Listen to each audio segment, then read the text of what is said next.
ሰላም ጤና ይስጥልኝ ውድ የትሩዝ ሌንስ ዩቲዩብ ተከታታዮች፣ ዛሬ በቤተ ክርስቲያን ታሪክ ውስጥ በፈውስና በተአምራት አገልግሎት በተለይም ከመንፈስ ቅዱስ ጋር በነበራት እጅግ ጥልቅና ልዩ ኅብረት የምትታወቀውን ታላቋን የእግዚአብሔር አገልጋይ ካትሪን ኩልማንን ታሪክ ይዘንላችሁ ቀርበናል። እሷ ራሷን እኔ ማንም አይደለሁም ፈዋሹ መንፈስ ቅዱስ ነው ብላ የምትጠራ ነገር ግን በሚሊዮኖች ሕይወት ላይ አሻራ ጥላ ያለፈች ሴት ናት። በዚህ ቪዲዮ ስለ አስተዳደጓ፣ ስለ አገልግሎት ጅማሬዋ፣ ስለ ገጠማት ከባድ ፈተናና ለአገልግሎት ስኬት ስላበቃት ሚስጥር በዝርዝር እናያለን። እስከ መጨረሻው አብራችሁን ቆዩ። ካትሪን ኩልማን የተወለደችው እንደ ኤሮፓያን አቆጣጠር በ1907 በኮንኮርዲ ሚዙሪ ውስጥ ነው።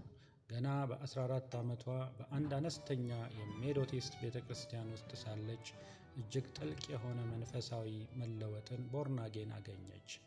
ገና በወጣትነቷ ዕድሜ በ16 ዓመቷ ታላቅ እህቷና በወንጌል አማኝነቱ የሚታወቀው እጮኛዋ ጋር በመሆን ምስክርነትን በመስጠት የወንጌል ጉዞን ጀመሩ።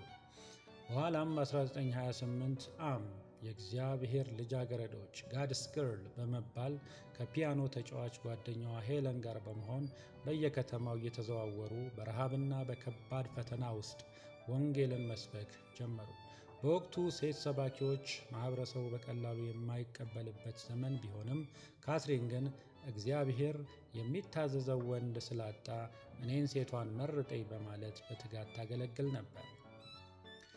ልክ አገልግሎቷ እያደገ ሲሄድና በዴኔቨር ትልቅ የተአምራት ድንኳን አዘጋጅታ በሺዎች የሚቆጠሩ ሰዎችን ማገልገል ስትጀምር በሕይወቷ ውስጥ ትልቅ ውድቀትና ፈተና ገጠማት። በርገስ ዋልትሪፕ ከተባለ እና ሚስቱንና 2 ልጆቹን ፈቶ ከመጣ የጉዞ ሰባኪ ጋር በፍቅር ወደቀች። ብዙ የቅርብ ጓደኞቿና የአገልግሎት አጋሮቿ እንዳታደርገው ቢለምኗት በ1938 አገባቸው። ይህ ጋብቻ በአገልግሎቷ ላይ ትልቅ ጥቁር ነጥብ ጣለባት። ምዕመናን ጥለዋት ሄዱ። ስሟ ጠፋ። የአገልግሎት በሮቿም በሙሉ ተዘጉ። ካትሪን ለ6 ዓመታት ያህል በምድረ በዳና በጸጸት ሕይወት ውስጥ ካለፈች በኋላ በ1944 የአንድ ወገን ትኬት በመቁረጥ ባሏን ጥላ በመሄድ ሙሉ በሙሉ ራሷን ለእግዚአብሔር ለመቀደስና ለመስጠት ወሰነች። እሷ ይህንን ጊዜ እኔነቴ የሞተበትና ሙሉ በሙሉ ለእግዚአብሔር እጅ የሰጠውበት ወቅት ትለዋለች። ከዚህ ጥልቅ ንስሐና ራስን የመስጠት ሕይወት በኋላ ካትሪን ወደ ፔንስልቫኒያ ተጓዘች። በ1947 ስለ መንፈስ ቅዱስ ተከታታይ ትምህርት ማስተማር ጀመረች። አንድ ቀን ስታስተምር በአዳራሽ ውስጥ የነበረች አንዲት ሴት ያለምንም እጅ መጫንና ጸሎት ካንሰሯ እንደቀለጠና እንደተፈወሰች መሰከረች። በሚቀጥለው ቀን ደግሞ በአደጋ ምክንያት በከፊል እውር የነበረ የቀድሞ ወታደር ዓይኑ ሙሉ በሙሉ ማየት ጀመረ። ከዚህ ቀን ጀምሮ የካትሪን አገልግሎት ፍጹም ተቀየረ። የፈውስ አገልግሎት ታዋቂ እየሆነ መጣ። በፒትስበርግ የሚገኘው ታዋቂ ካርኔግ ሆል እና በሎስ አንጀለስ የሚገኘው ሽራይን ኦዲቶሪየም በየሳምንቱ በሺዎች የሚቆጠሩ በሽተኞችን፣ ሽባዎችን፣ በተስፋ የቆረጡ ሰዎችን ይሞላ ነበረ።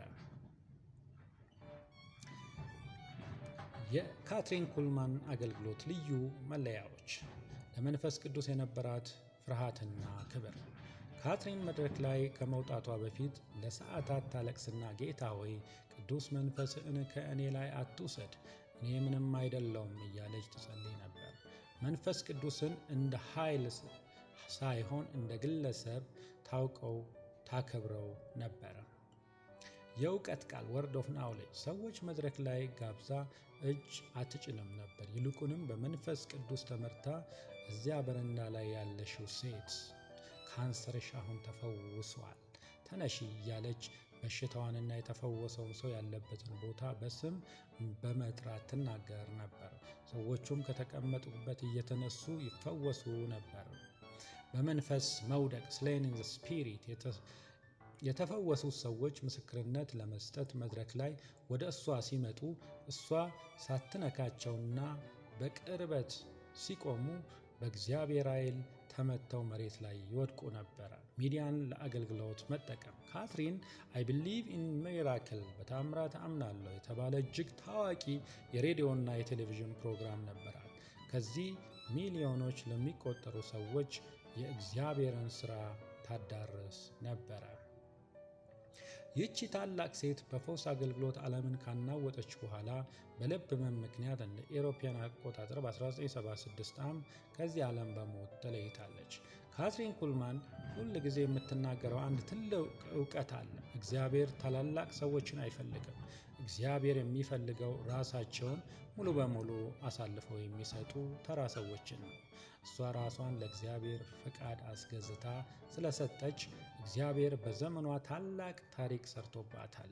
እንደ ቤኒን ያሉ ዛሬ ታላላቅ የፈውስ አገልጋዮች የእሷ አገልግሎት ፍሬዎችና በእሷ የተቀረጹ ናቸው። ውድ ተከታታዮቻችን ስለ ካትሪን ኩልማን ሕይወት ምን ተሰማችሁ? የትኛው ታሪክ ልባችሁን ነካ? ኮሜንት ላይ ጻፉልን። ቪዲዮውን ላይክ እና ሼር ማድረጋችሁን እንዲሁም ለቻናላችን አዲስ ከሆናችሁ ሰብስክራይብ ማድረጋችሁን እንዳትረሱ። በቀጣይ በሌላ ድንቅ ታሪክ እስከምንገናኝ ሰላም ሁኑ። ተባረኩ።